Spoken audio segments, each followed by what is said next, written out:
Hello. Today we're going to be studying India and Southeast Asia in the period 1200 to 1750 CE. So we're going to start with India, which is by far the largest nation and culture in this particular area. Now, the AP students are going to need to know a lot of geography of India, and so the next few slides are going to take a look at that. Starting here with the regions, I'm only holding you accountable for the ones that are circled in red. So these three regions that I want you to make sure that you know are the Punjab, which is in the northern part of India, and in the modern era, it is divided between modern India and modern Pakistan. The next one is the Gujarat province, and the third is Bengal. And Bengal is the modern day nation of Bangladesh. Looking at a physical map, there are three things that I want to make sure that you know. Starting at the top, I have circled a portion of the river Ganges, and specifically I have circled a region called the Gangetic Plain. Gangetic coming from the word Ganges. And the Gangetic Plain is really where Indian civilization first developed. You also have the Indus River Valley, that's in modern day Pakistan. But the Gangetic Plain is also one of the most populous areas of India for a very long time. Then in the middle, we have the Deccan Plateau. The Indian subcontinent has a wide range of geographical features, and south of the line that you could draw from Gujarat over to Bengal is southern India, which is very different ethnically and linguistically from northern India. And so this central region of India is called the Deccan Plateau. And then the last one I want you to know on this slide is this island that is just off of the coast of India. In modern times, it's a nation called Sri Lanka, but you'll see it referred to often in the historical period, particularly by the British, as Ceylon, which is spelled Ceylon. And then cities. The main cities that I'm going to need you to know for the history that we're going to be studying are Delhi in the north. The modern capital of the nation of India is New Delhi, which is adjacent to Delhi, and as the name implies, is newer. But we're not going to worry about New Delhi for this course. It's just Delhi, Agra, which is in the Gangetic Plain, just to the southeast of Delhi. And then on the west coast, you have what has been referred to as Bombay for a very long time. The modern name of that city is Mumbai. And then on the east coast, you have in the north Calcutta, which is now referred to as Kolkata, so it sounds very familiar to Calcutta. And then in the south, you have Madras. Madras is known in modern times as Chennai. That's the one where I'm going to probably always refer to it as Madras. That's all. So we'll start by looking at the arrival of Islam to India. We know that from looking at world religions that India was dominated by Hinduism, and then Buddhism grew in India out of Hinduism. So it's not until the 11th century that Islam arrives in India, and it's brought there by a man named Mahmud of Ghazni, and he's Afghan, and he conquered much of northern India. He brought Islam to the subcontinent, and because northern India was divided into a lot of smaller kingdoms, it became very easy for them to conquer. They use very similar tactics to their cousins, the Mongols. This is a Turkish people that live in Afghanistan at the time. or a Turkic-speaking people would be more accurate. Uh, they forcibly converted Hindus to Islam. And needless to say, there's a lot of resistance there other than from the lowest caste, the so-called untouchables. And they actually were, drawn to Islam because Islam's message of everyone being equal before God was very appealing to people who were constantly told that they are quote unquote untouchable. So the Delhi Sultanate comes into being. A sultanate is, a sultan is an absolute monarch, and the regions of Punjab, Hindustan, and Bengal, and Hindustan would be sort of that area between the Punjab and Bengal, kind of incorporating the Gangetic Plain. Tens of thousands of Buddhist monks were killed in Bengal because they refused to convert to Islam. Monasteries and universities were destroyed, and Buddhism ultimately ends up being eliminated from the area in which it came into being, and Buddhists fled first into Nepal and Tibet, and then also into Southeast Asia, and eventually China, and even long after that, Japan. Hindu monuments and temples are destroyed. A big part of this is the fact that, we know from looking at world religions that Hinduism really kind of celebrates the human form, and you see all of their various gods and statues of gods, incorporate the human form, maybe in a changed state, like, Ganesha has an elephant head, or, Shiva the Destroyer with the multiple arms, but it's still the human form. And we also know from that presentation that Islam absolutely categorically prohibits depictions of the human form. So while, by our modern standards, we would say that it's wrong for people of one religion to destroy monuments and temples and things of another religion, inside of the religion, there's we can understand why. That the Muslims come in, they are the conquerors, they say, this form of worship is really, really bad, and so we're going to destroy it. The founders of the Delhi Sultanate came from a region of Central Asia that had been dominated by Persian culture. So even though they weren't Persian, they were a Turkic people. That was the culture that they brought with them when they conquered India. Most people didn't convert to Islam. It was really only sort of that untouchable class that converted. But the Hindus were the vast majority of the people in India still.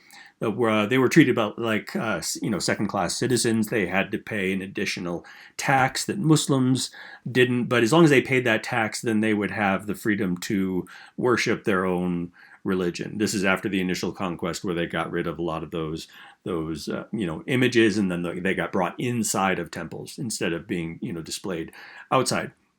Later, as the Delhi Sultanate got a little bit more lax, they kind of almost established a feudal structure where the Hindu nobles remained in charge of their specific territories. And the direct rule by the Sultan didn't really go far beyond the area around Delhi and Agra, sort of the capital region of the Delhi Sultanate. And eventually, the Sultanate got Indianized, so to speak, because if the vast majority of the people are Indian, and they're Hindu, then even though Islam is going to change, really, it's going to get Indianized, right? And the practice is going to evolve in India. And as it evolves and becomes more Indianized, again, so to speak, that it actually ends up drawing more converts to the faith. Looking at the politics of the Delhi Sultanate, you have absolute rulers, which is not terribly surprising. They tolerate no dissent. There's a lot of violence, political violence in society, and there are a lot of plots against the rulers and assassinations and stuff like that. And part of that comes from the fact that there is no formal method of succession, right? So in Europe, for the most part, if the king dies, then the next king is the eldest son of the king that just died, right? So that's a formalized method of succession. They didn't have that in the Delhi Sultanate, and so every time a sultan dies, there's violence, or almost always, and that comes from the fact that all of the sultan's male descendants are fighting with each other and murdering each other to be able to take control of the sultanate. And, that over time kind of weakens the sultanate overall, because instead of being unified, there's this constant intrigue and backbiting and power struggles between, the brothers and the cousins, descendants of the monarch, of the sultan when he dies. Ultimately, what that does is it makes the government untrustworthy, and because the government is also sort of representing Islam, that the overall impression of Islam does in fact decline. Now, looking at the military of the Delhi Sultanate, you're talking about mostly slaves. And it's a similar model to what the Ottoman Empire was using in this period with the Janissaries, where you have these young men who are raised to follow the Sultan's directives no matter what. And so they're sort of raised in an isolated environment, and they're loyal only to the Sultan. So, that's great for the Sultan, not as great for the people. We've already said that the Delhi Sultanate stretched all across northern India, but it did not penetrate into southern India, because that would involve conquering the Deccan Plateau. And this is an area. It's a plateau is an area of raised elevation, and on the northern side of the Deccan Plateau is this really long, jagged mountain range that's very hard to cross with an army during this period. Every Indian empire tried to conquer the Deccan Plateau, and no one was successful until the British came in. And the British were successful at conquering the Deccan Plateau, subduing the peoples that lived there, and then eventually unifying the nation to a degree.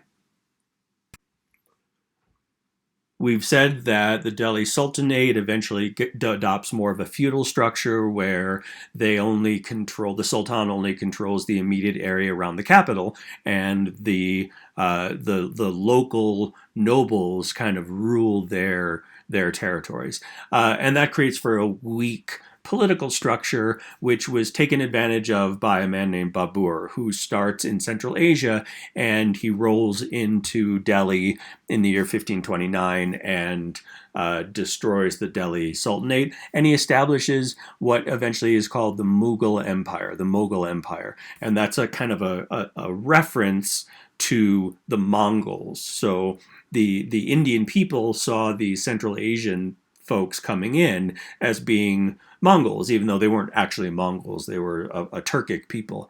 But they come in and they bring some elements of their culture, but we saw that the Delhi Sultanate had incorporated Persian culture into northern India. So Babur comes in, and he's allegedly a descendant of both Timur the Tiger and Genghis Khan, or Chinggis Khan. But of course, we're not doing DNA tests in 1529, so we don't really know. He was a pretty oppressive ruler, but he did unite all of Afghanistan and what would now be the modern day India and Pakistan.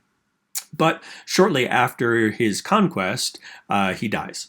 And we'll see how the Mughal Empire develops from that. We get the modern languages of India and Pakistan during this period of time, when you get the blending of the indigenous languages of northern India and Persian. And so that modern language we call Hindi if it's in India, or Urdu if it's in Pakistan, which is confusing because it's the same language. It would be like, if the Canadians said, hey, we're going to name our language Canadian, even though it's English and we're still speaking the same language. So that's kind of how it is with Hindi and Urdu. The Mughal Empire, they really built things up after conquest, whereas the Delhi Sultanate had really kind of let things drift economically. And so you get the return of both larger scale agriculture and commerce after this longer period of anarchy. And we also get new infrastructure being built in the period as well. Politically, the Mughal Empire was very different from their predecessors in the Delhi Sultanate. The Mughals were very efficient administrators. They rebuilt the capital of Delhi, and then they built the city of Agra as a second capital. They also had a very different attitude towards the Hindus.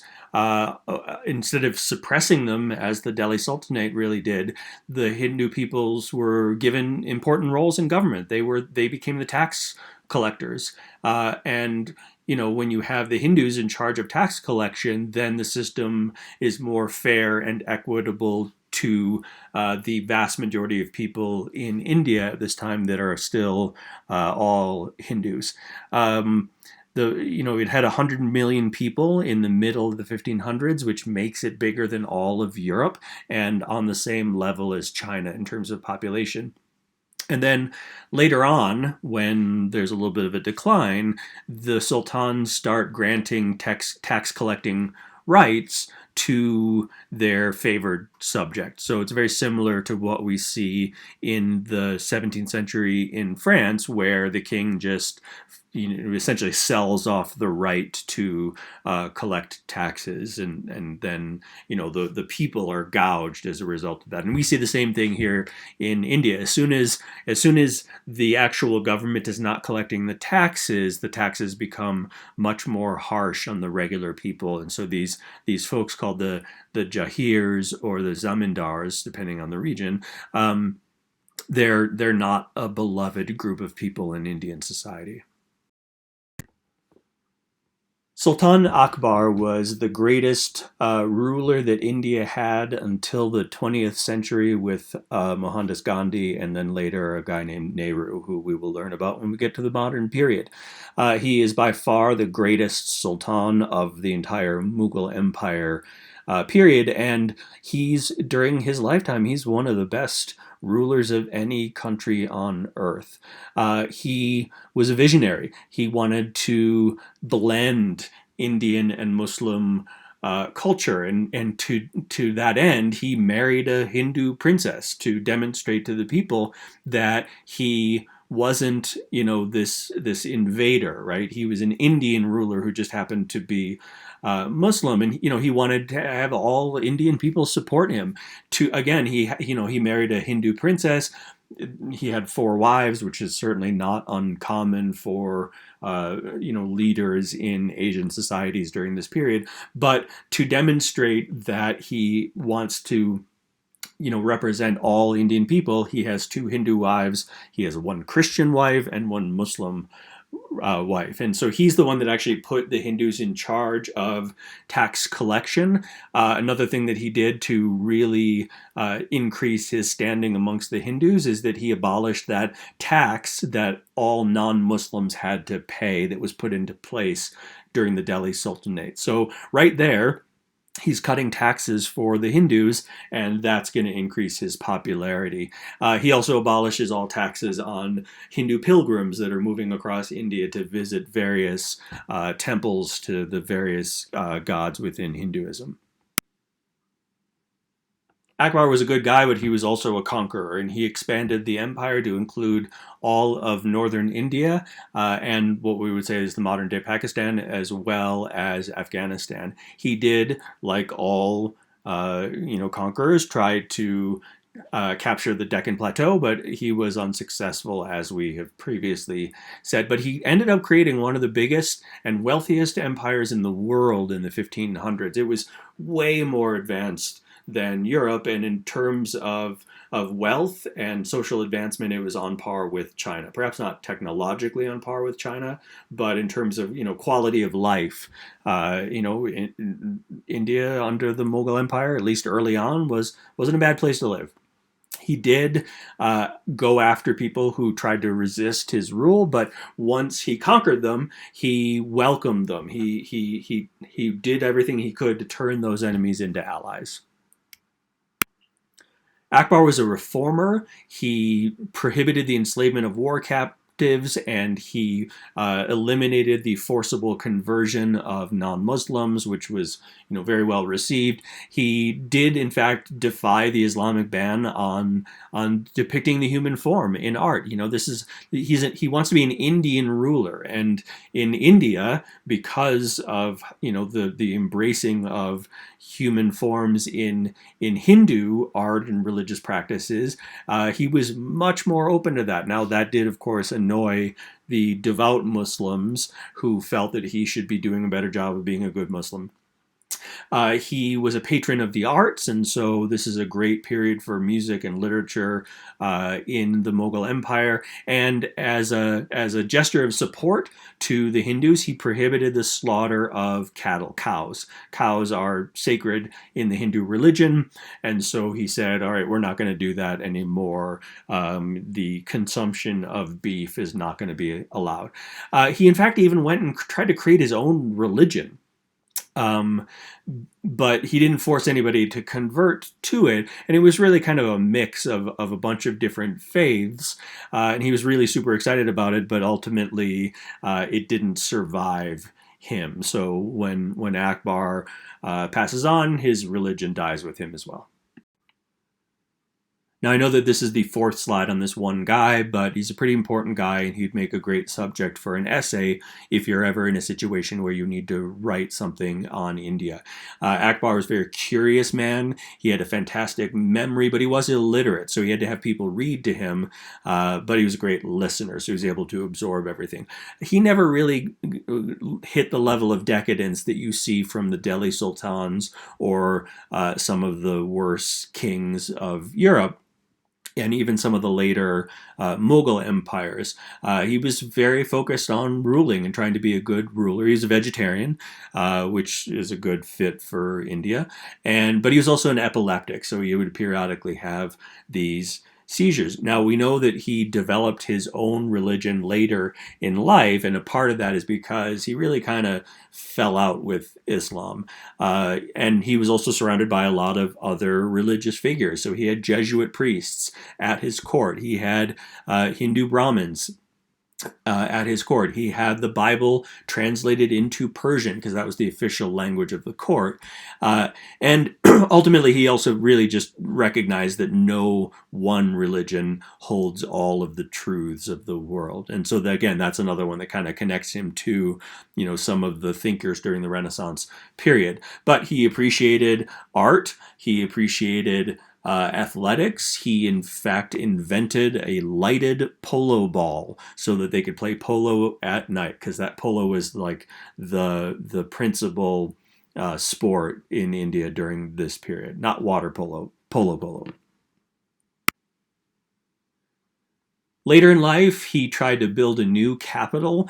It was beautiful, but unfortunately, he didn't plan for water, and there just wasn't enough water to be able to sustain a city in that particular area, and it got abandoned after 15 years. But you can see that it still exists as a tourist site in the image there.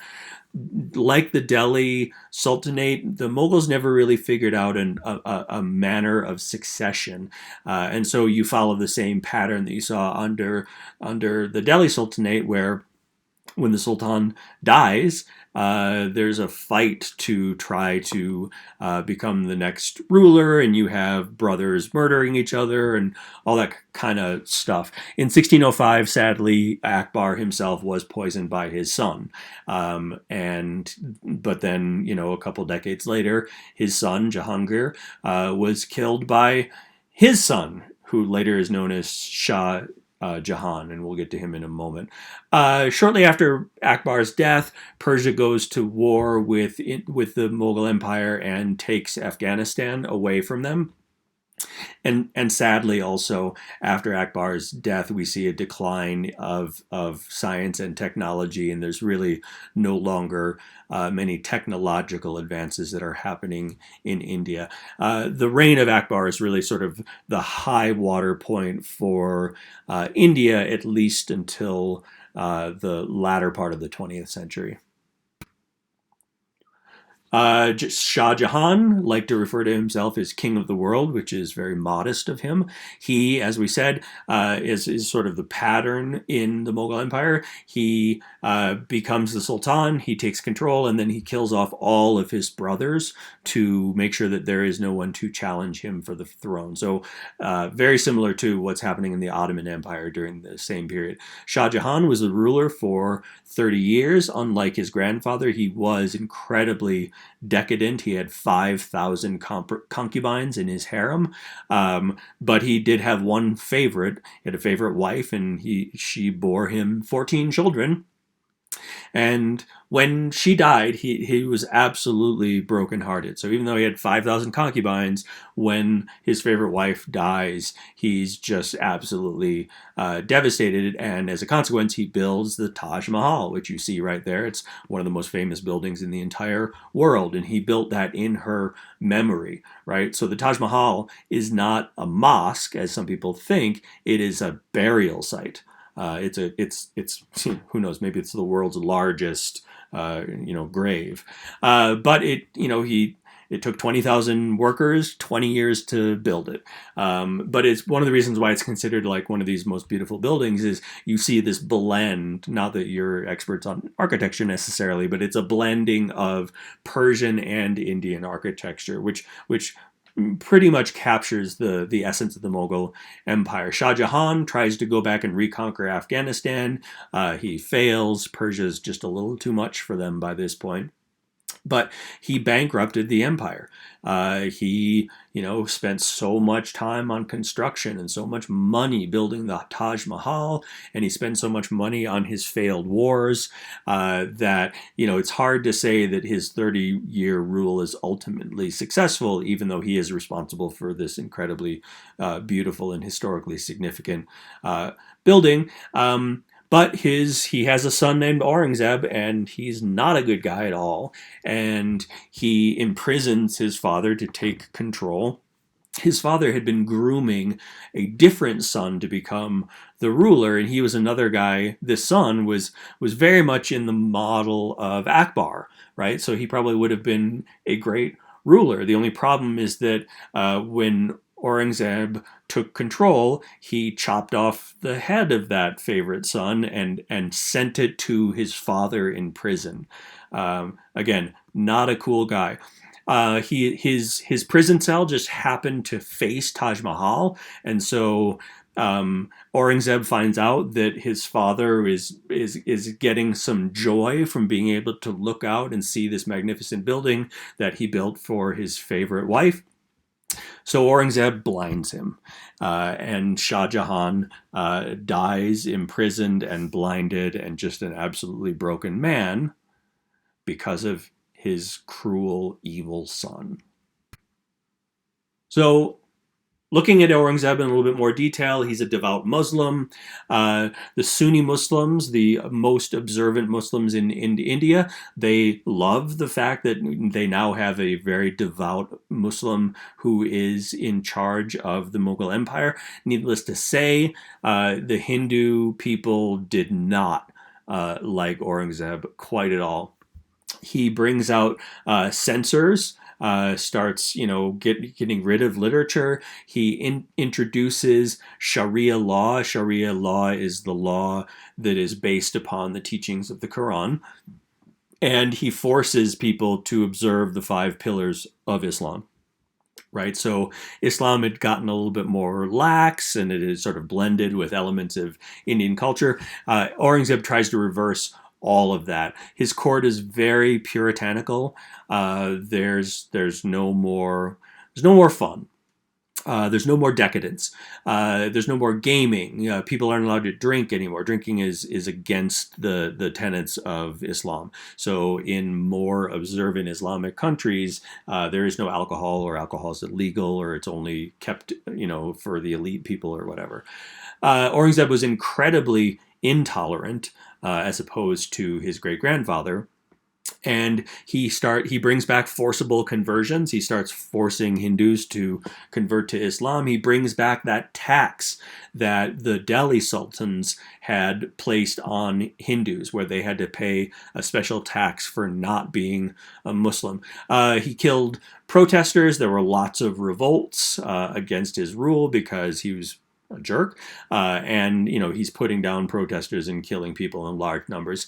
At a certain point, he actually doubles the tax on Hindu merchants. So this then is an economic hit for the economy for the Hindu people.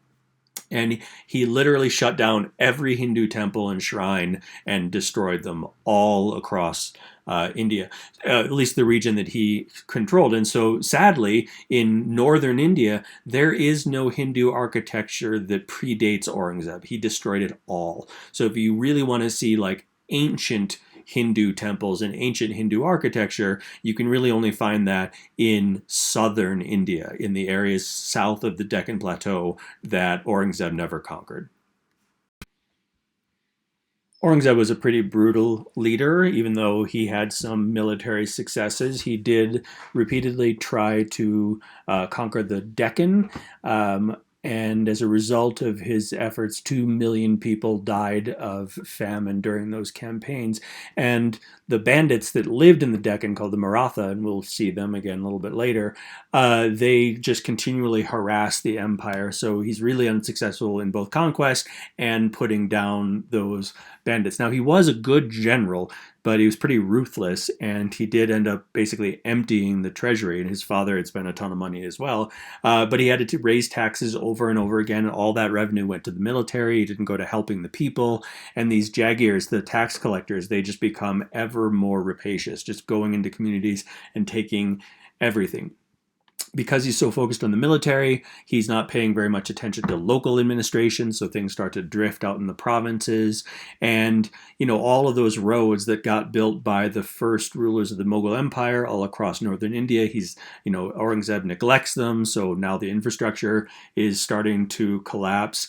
He was not a builder, so, the era of building new cities and huge architecture like the Taj Mahal, well, that's pretty much over. And Aurangzeb was the sort of leader who needed to be surrounded by flatterers and admirers and yes men. And those are the sorts of people that don't really give you really good advice. And so there are sometimes rulers who, by surrounding themselves with people who won't give them the truth, they end up making, really poor decisions. And as a consequence of that, Aurangzeb is really the guy who destroys India. The impoverished peasants, like because of famine, they turned to banditry. And so, whereas you had these bandits coming out of the Deccan and raiding areas in northern India, now actual people in northern India turned to banditry as a way to, make money. We don't see them make any improvements to irrigation, and so you're not going to be able to expand food production if you don't have enough water to be able to do that. And later towards the end of Aurangzeb's reign, he really kind of stops being engaged with the world, and he becomes obsessed with studying the Quran. After his death in 1707, India just completely collapses into civil war. It's absolutely chaotic, and this actually opens the door to the Europeans. The Indians are no longer able to have a strong central government, and as a result of that, their influence in the provinces collapse, and the Mughals go from being pretty, I don't know if necessarily beloved is the right word, but certainly accepted as rulers. Now the Mughals are hated all across the Hindu dominant parts of India. And after his death, Mughal power in the provinces is pretty much over. You get to the point where the Mughals really only control the immediate area around Delhi and Agra, similarly to what happens at the end of the Delhi Sultanate. By the end of Aurangzeb's rule, all of those advancements, all of the technological prowess, all of the sort of being tolerant of different faiths, that's all over. And India's way behind Europe, and that gives the Europeans the opportunity to come in and start to take over. In the first half of the 18th century, we see the utter collapse of the Mughal Empire. There's just constant civil war between all the various little petty kingdoms. Eventually, they're being invaded by the Maratha. Those are those bandits that are in the Deccan Plateau area.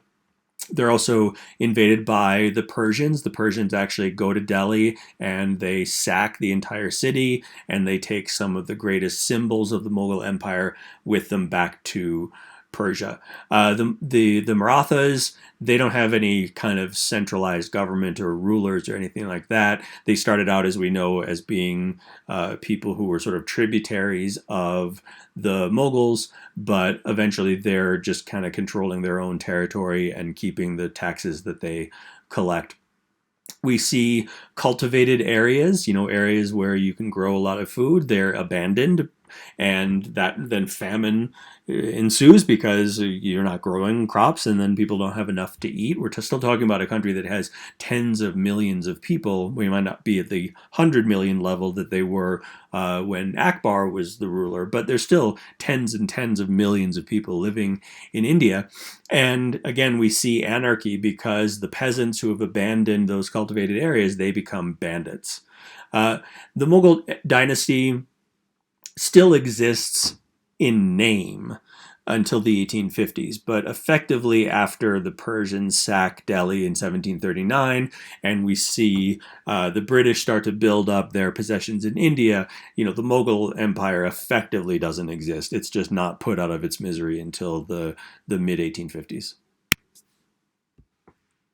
Now, as the Europeans continue on their various voyages of quote-unquote discovery, they're going to India because India is a great trading partner. They can get lots of goods coming not just from India, but from Southeast Asia and even from China as well. So there are a lot of trading opportunities for the Europeans. And basically the way that it worked is the Europeans would roll in, and they would offer military support to whomever the local ruler is, because at this point the Mughal Empire doesn't really carry a lot of authority, and none at all south of the Deccan. So all of the settlements that we see by the Europeans in southern India, they're just interacting with the local warlords. And so they give the military support in exchange for exclusive trading privileges and access to ports. Obviously, if you're shipping, you need to have a really good port. And so that's what the Europeans ultimately were trying to get their hands on.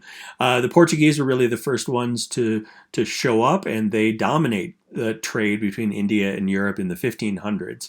But they never make any efforts to conquer. They're only interested in trade. There were attempts by, Portugal's a Catholic nation, to try to convert Indians to Catholicism. There was some, but not very much ultimately. But in the late 1500s, there's a conflict between two Indian kingdoms, and the Portuguese backed the wrong one. And as a result, they see their influence in the Indian subcontinent wane here by the late 1500s. Then we have the Dutch. The Dutch, they had some possessions in India, but they were much more focused on the East Indies, I should say. So that's modern day Indonesia. They form a trading company called the Dutch East India Company. This is one of those chartered companies like the British East India Company that we've discussed in another video.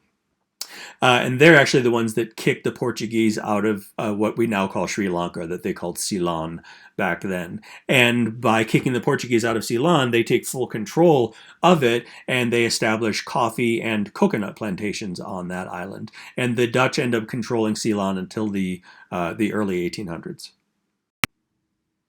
The very end of the 1500s, the English get their foothold in India after defeating the Portuguese in a naval battle. The various Indian kingdoms saw the English as being better partners. We still have the Mughals have some control in the northern part of India, and they look at the English as being the least troublesome of the Europeans because, unlike the French and the Portuguese, they don't really try to convert anybody to Christianity. Um, but trade was limited because at this point, Europe is not terribly advanced, and so they don't really have anything that the Indians wanted. And so, to them, the East was much, much, better than the West was, and it'd be hard to argue otherwise, given the strength of the economies of the various empires in Asia.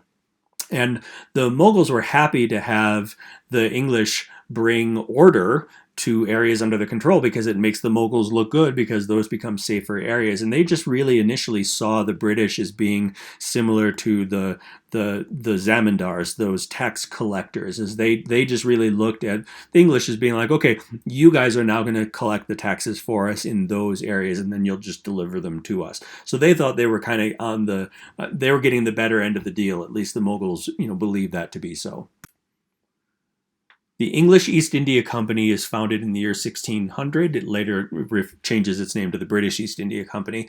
And it was chartered initially for trade with the East Indies, so modern day Indonesia, but eventually the crown jewel of the empire, the British Empire eventually, but the crown jewel of the East India Company becomes India.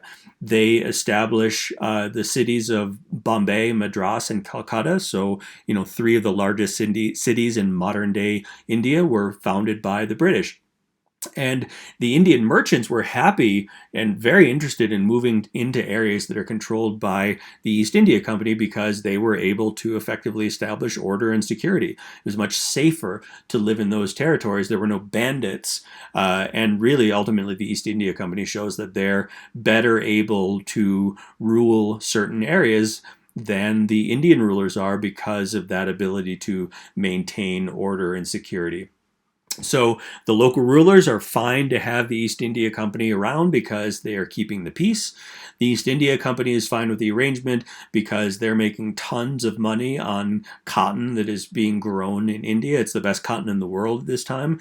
And it's very popular in England. So popular, in fact, that Parliament ends up banning imports of Indian cotton into Britain because they have these colonies in North America that are producing cotton, and they want to make sure that India doesn't put the Carolinas and Georgia out of business. So, again, we're starting to see how the entire world is being knit together here. Things that are happening in India in the 1600s have a big impact on what's happening in North America during the same period of time. Now, just looking at the growth of the territory that is controlled by the British, starting in 1750, you can see that the areas that are controlled by the British, outside of a couple of cities, really just it's coastal areas of India, as well as the Bengal province in its entirety is controlled by the East India Company by 1750. By about 1800, you can see that the areas that are controlled by the East India Company have grown quite significantly, and all the more so by 1850, you can see at least half of the entire subcontinent is under the control of the British. Now, we say control because the British weren't the direct rulers. It was still the local rulers that were in charge, but it was the kind of thing where, yeah, the local ruler is in charge, but if the British don't like that ruler, then maybe something happens to that ruler and they get one that is a little bit more willing to go along with the interests of the British Empire. We're going to move on now to Southeast Asia. All right, let's take a look at the map so we can see what Southeast Asia really is. You've got Vietnam, you have what becomes Cambodia and Thailand. You see the Malay Peninsula there, which we've talked about, as well as Indonesia, the entire island chain, and the Philippines. That's really Southeast Asia. It was all heavily influenced by Indian culture for centuries because the Indians were their main trading partners. But when India becomes dominated by Islam under the Delhi Sultanate, Islam then travels to Southeast Asia. It takes hold on the coasts of the Malay Peninsula, as well as Indonesia and the southern Philippines. And rulers would often convert to Islam basically for reasons of trade. The people coming from the Delhi Sultanate would be much more positively disposed towards rulers if they were Islamic. Sometimes they would force their subjects to convert. That didn't always go very well. And Islam really never spread into the interior of most of the islands or the Malay Peninsula, and it never took hold in Bali. Bali is an island in Indonesia. We used to travel there sometimes, and that is an island that is it's Hindu. It's not a Muslim region of Indonesia. Now, Islam, the practice of Islam was very different in Southeast Asia than it was in the rest of the Islamic world, and it was just more relaxed. You didn't have to fast during Ramadan. You didn't have to pray 5 times a day. So, Islam really does look a lot different. There's also a lot more gender equality in Southeast Asia, and that has impact on the practice of Islam as well. The Europeans roll into Southeast Asia in the 1500s, and the Portuguese lead the way. We know from a different presentation that the Portuguese were really focused on the Indian Ocean trade, and primarily the trade with the Spice Islands, which we would call the East Indies and modern-day Indonesia. But the Dutch move in pretty quickly on the Portuguese in the early 1600s, and a main factor there is the fact that the local rulers in Southeast Asia preferred the Dutch to the Portuguese, and like in India, mainly because the Dutch weren't interested in converting anybody to Christianity. They only wanted to trade, and that made the local rulers much more interested in working with the Dutch as opposed to the Portuguese. The Dutch found the Dutch East India Company in 1602, so right on the heels of the English East India Company, and the Dutch East India Company creates a commercial empire based out of a city that they build in modern-day Indonesia called Batavia. That city is now called Jakarta, and it is the capital of Indonesia. The Netherlands were much more commercially advanced than Britain, and they were able to successfully kick the British out of the Spice Islands, which ultimately was okay for the British because by that point they were much more focused on India and they saw a lot more commercial opportunities there.